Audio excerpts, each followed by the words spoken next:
Hello, welcome to you on my YouTube channel Naik Idris Naik sir. अब मेरा YouTube channel है जो today is our 6th lecture on source of energy class 10th physics chapter number 14. Okay, today's our topic is environmental consequences. Let's we will start today's topic. ये बोल रहे हैं कि we have studied various source of energy in the previous session. जो previous sessions हमने पढ़े उनमें से हमने वेरियस सोर्स ऑफ एनर्जी के बारे में पढ़ा, क्या क्या होती है, कौन कौन सी होती है, कौन कन्वेंशन सोर्स ऑफ एनर्जी है, कौन non convention source of energy है. ठीक है, तो आज हम इन्वायरमेंटल कॉन्सिक्वेंसेस, जो इनसे इन्वायरमेंटल में प्रॉब्लम जितने भी कॉन्सिक्वेंसेस होते हैं वो क्या होते हैं इन्वायरमेंट के अंदर, कैसे होते हैं, क्यों होते हैं, उसके बारे में. ठीक है, exploiting any source of energy disturbs the environment in some way or the other way. जो भी हम एक्सप्लॉइट करते हैं किसी भी सोर्स ऑफ एनर्जी को डिस्टर्ब करते हैं हमारी इन्वायरमेंट के किसी एक तरीके से या दूसरे तरीके से. ठीक है, okay. In any given situation, किसी भी सिचुएशन की बात करेंगे, किसी भी कंडीशन की बात करें, some source we should choose depends on factors such as the ease of extracting energy from that source. जो हम उस सोर्स से, किसी भी सोर्स से कोई सोर्स जो अब हम निकालते हैं उसकी वजह से वो उस पर डिपेंड होता है कितने कौन सा फैक्टर उसमें यूज़ होगा. ठीक है, the economics of extracting energy from the source.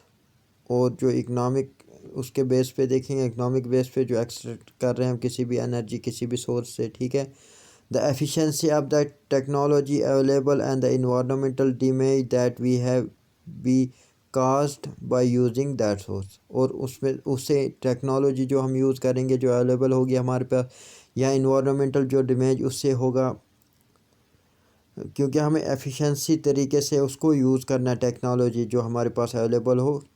और जो हमारे पास इन्वायरमेंट डैमेज होगा that will caused by using the source. और जो हम सोचेंगे कि इससे हमारे इन्वायरमेंट डैमेज होगा या नहीं होगा, जो हम यूज़ करेंगे जो भी source for extracting the any energy. ठीक है, ये बोल रहे हैं, इसका मतलब ये है कि जो भी हम एक्सट्रैक्ट करेंगे किसी भी एनर्जी को, हमें उसमें एक सफिशेंटली टेक्नोलॉजी यूज़ करनी पहले जो हमारे पास अवेलेबल हो, या जो एनवायरमेंटल डैमेज होगा उससे क्यों डैमेज होने के रीज़न क्या है, उससे कितना इम्पैक्ट पड़े, वो भी उसके बारे में हम सोच के ही किसी भी सोर्स को हमने किसी भी एनर्जी को यूज़ करना है, जो भी सोर्स हम यूज़ करेंगे उस एनर्जी को निकालने के लिए.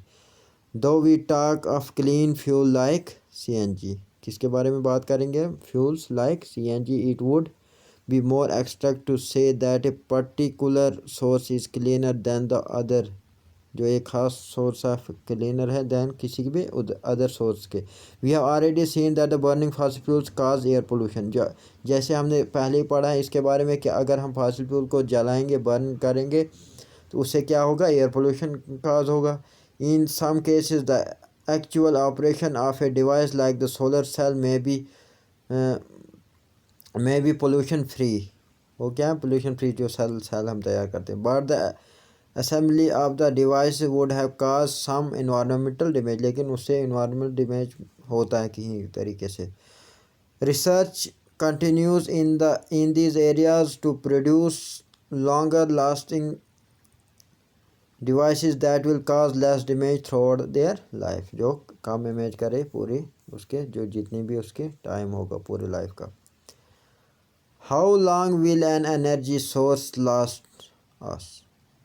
क्वेश्चन मार्क है. कैसे है लंबे अरसे तक हमारी जो एनर्जी वो लास्ट करेगी. We saw earlier that we cannot depend on the fossil fuels for much longer. हमने ये पहले ही पढ़ चुके हैं इसके बारे में कि हम फॉसिल फ्यूल पे लंबे देर तक डिपेंड नहीं रह सकते. Some sources that we will get depleted someday are said to be exhaustible source और non renewable source of energy, जिनको हम कन्वेंशनल सोर्स ऑफ एनर्जी बोलते हैं, जिनको दूसरे लफ्ज़ों में हम बोल देंगे एग्जॉस्टेबल जो ख़त्म होने वाले हैं, या non renewable source of energy और जो रिन्यू नहीं होते मिलियंस ऑफ ईयर जिनको लग, जैसे fossil fuel, CNG, natural gas. ठीक है, पेट्रोलियम, कोल एंड पेट्रोलियम. ठीक है, ये एग्जांपल है इसकी.